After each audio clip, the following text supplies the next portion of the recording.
కేసీఆర్తో కేటీఆర్ భేటీపై ఆసక్తికర చర్చ. నిన్న ఒక 3 గంటల పాటు కేసీఆర్ ఇద్దరు సమావేశమయ్యారు కేసీఆర్ ఫామ్ హౌస్లో. కేసీఆర్ పిలుచుకున్నాడంట, బిడ్డ ట్రాయిగా చెల్లెని పంచాయతీ దా అని చెప్పి ఒక 3 గంటల పాటు చర్చించుకున్నారట.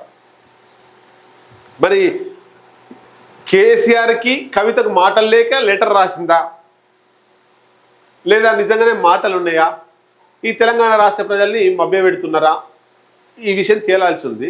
అయితే ఇంకొక ప్రధాన విషయం మీకు చెప్పాలనుకుంటున్నా, ఎవరి అయినా తండ్రి వారసత్వ రాజకీయాలు కొడుకులకే వచ్చినాయి తప్ప కూతుళ్ళకి రాలేదు. తెలంగాణలో కూడా వస్తుందని అనుకోలేము.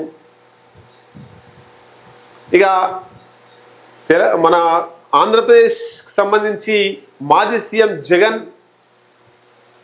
అలా చెల్లె వైఎస్ షర్మిల అన్న వదిలిన బాణమే ఇట్లా వేసిండు అన్నట్టు. ఇట్లా బాణం ఇట్లా వదిలితే పొయ్యి గిరగిర తిరిగి వచ్చి అన్న డొక్కలో గుచ్చుకుంది. ఇప్పుడు ఈమెను కూడా, కవితను కూడా కేటీఆర్ తయారు చేసిండు. ఈమె కూడా అన్న వదిలిన బాణమే.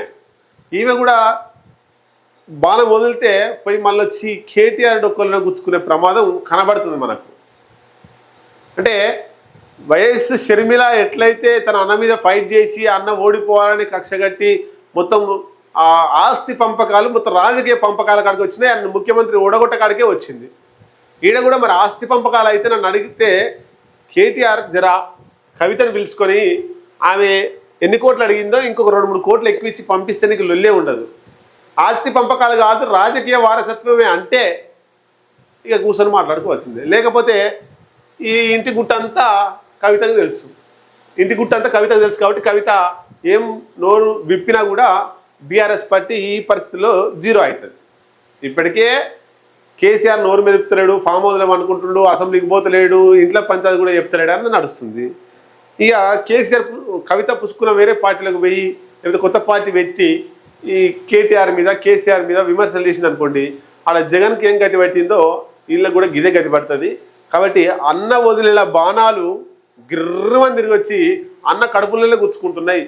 కాబట్టి చెల్లెలతోటి అన్నలు జాగ్రత్తగా రాజకీయాల్లో ఉండాల్సిన అవసరం ఉంది అని చర్చ నడుస్తుంది.